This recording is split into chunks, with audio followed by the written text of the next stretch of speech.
Happy midweek po sa lahat. Kumusta na ang inyong kalahating saldinggo? Naramdaman niyo po ba ang pagmamahal ng Panginoon? Sana po ay tayo ay nasa mabuting kalagayan. Sa gabing ito, tayo po ay magpatuloy na magbabasa. Tayo po ay nasa chapter 22 na. Patuloy po tayong humingi ng karunungan sa Panginoon sa gabing ito. Bago natin pasimulan, tayo po muna ay manalangin. Ama namin Diyos sa langit, salamat po sa inyo. Salamat po sa pagtitiwala nyo sa amin sa mga bagay-bagay na aming tinatangkilik sa aming hanap buhay, sa aming negosyo, na lahat ng ito ay pahiram nyo. Salamat din po sa buhay at kalakasan, kalusugan, kagalingan po sa aming mga karamdaman. Sa mga kalumbayan na lagi nyo po kami binibigyan ng pag-asa. Binibigyan nyo po kami ng mga pag-asa sa hindi lamang sa pang-material kundi sa pang-espiritual. Ngayong gabi ay humihiling po kami na samahan kami ng banal na Espiritu na sana po ang lahat ng bagay na aming mababasa ay may sakabuhayan namin. Pagpalain nawa po ninyo kami, gayon din po ang mga taong manunood, makikinig sa gabing ito. Salamat po ng marami sa inyo at ang lahat ay hinihiling po namin sa pangalan po ng aming Panginoong Hesus. Amen. Okay, ngayon po isimulan na natin ang pagbabasa. Simulan na po natin. Levitico 22:1 hanggang 33. Inutusan ng Panginoon si Moises na sabihin kay Aaron sa mga anak niyang lalaki, huwag ninyong lapastalangin ang banal kong pangalan. Igalang niyo ang mga handog na ihandog sa akin ng mga Israelita. Ako ang Panginoon. Ang sino mang anak ni Aaron ngayon at sa susunod pang mga henerasyon na hihipo ng handog para sa akin, ngunit siya ituturing na marumi ay hindi na makapaglilingkod bilang pare. Ako ang Panginoon. Walang sino man sa inyo na maaaring kumain ng handog kung siya'y may malubhang sakit sa balat o may sakit na tulo o makahipo ng anumang bagay na marumi dahil nakadikit ito sa patay. O nilabdasan ng binhi o nakahipo ng hayop o tao na itinuturing na marumi. Siya'y maaari lamang kumain ng mga handog kung siya'y makapaligo na, pero maghihintay siya hanggang sa paglubog ng araw at saka pa lang siya makakakain ng mga handog na pagkain niya bilang pari. Hindi kayo dapat kumain ng alinmang karne ng namatay na hayop o pinatay ng kapwa hayop, dahil kapag ginawa niyo ito, kayo'y ituturing na marumi. Ako ang Panginoon. Kaya dapat ninyong sundin ang mga iniuutos kong ito sa inyo para hindi kayo magkasala sa akin o mamatay. Ako ang Panginoon na nagtalaga sa inyo para sa akin. Kayong mga pari at ang inyong mga sambahayan lang ang makakakain ng bahagi ng handog na para sa mga pari. Hindi maaari kumain ito ang inyong mga panauhin o ang inyong mga upahang manggagawa, pero maaaring kumain ng inyong aliping binili o ipinanganak sa tahanan ninyo. Hindi rin maaaring kumain ito ang babaeng anak ng pari na nakapag-asawa ng hindi pari.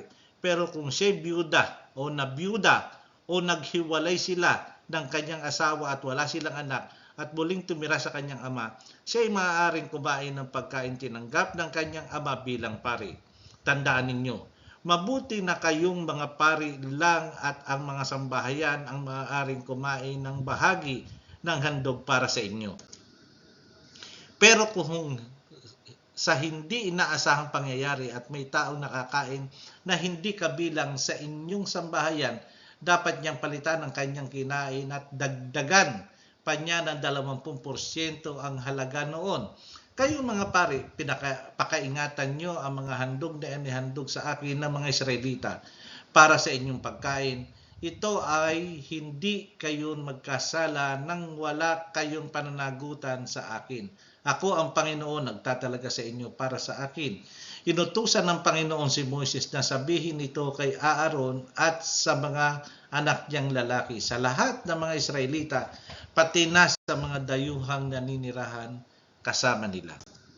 Kung ang iaalay na ay handog na sinusunog bilang handog para tuparin ang isang panata o handog na kusang loob, ang kailangan ay lalaking baka o tupa o kambing na walang kapintasan para tanggapin ko.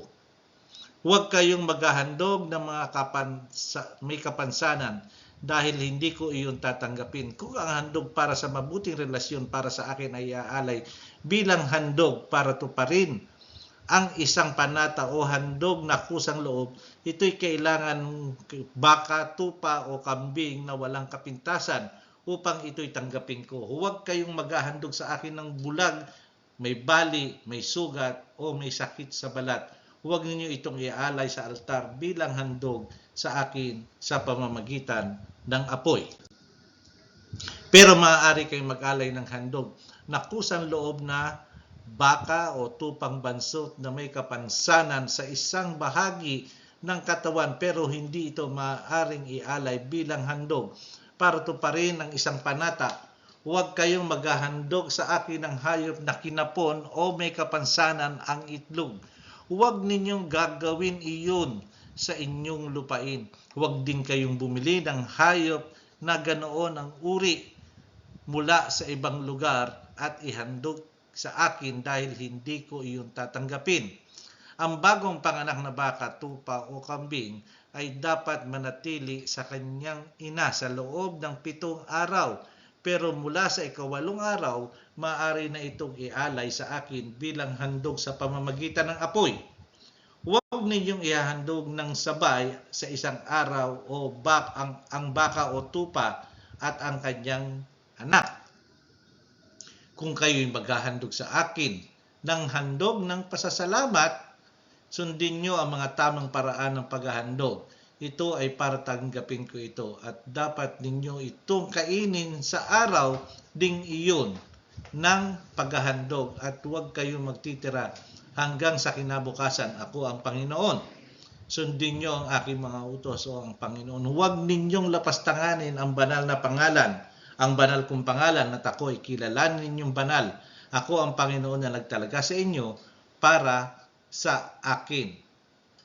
Kung naglalabas sa inyo sa Ehipto para maging Diyos nyo, ako ang Panginoon. Nakita po natin ang mga patakaran ng Panginoon sa paghahandog. Binigyan tayo ng isa-isang patakaran. Binigyan sila at dapat nila itong sundin. Kaya nga lagi sinasabi, ako ang Panginoon. Kaya dapat nating sundin. Miski sa panahonan po natin ngayon, dapat nating sundin siya sapagkat napakalaki ng utang na loob natin sa Kanya. Simula't simula nang tayo ipinanganak hanggang sa mga panahon na ito at yung panukala niya ng kaligtasan para sa atin.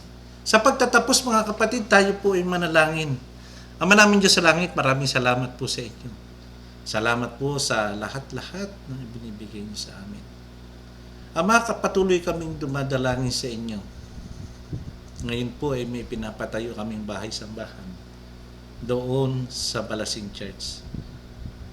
Mangyari po sana na pakidala po sa amin ang mga taong nais maghandog sa inyo para sa pagpapatuloy ng inyong bahay-sambahan. Hawakan niyo po sila sa kanilang mga puso, ang kanilang mabubuting puso upang magbigay luwag ng kanilang mga tinatangkilik na lahat ay galing sa inyo. Maraming salamat po, Ama. Maraming salamat po at alam po namin na ang mga bagay na ito ay mangyayari na nanaayon sa inyong banal na kalooban. Sa mga kapatid po namin na nanonood, nakikinig ngayong gabi kung saan man po sila naroroon, ay pakigabayan po sila, pagalingin po ang kanilang mga karamdaman na ngayon po ay pabago-bago ng panahon. At sa kalahati pansanlinggo, pakisamahan po muli kami. Tagubili nawa po niyo kami sa inyong malalakas at pagagaling na anghel. At humihiling pa po kami ng maraming biyaya at pagpapala.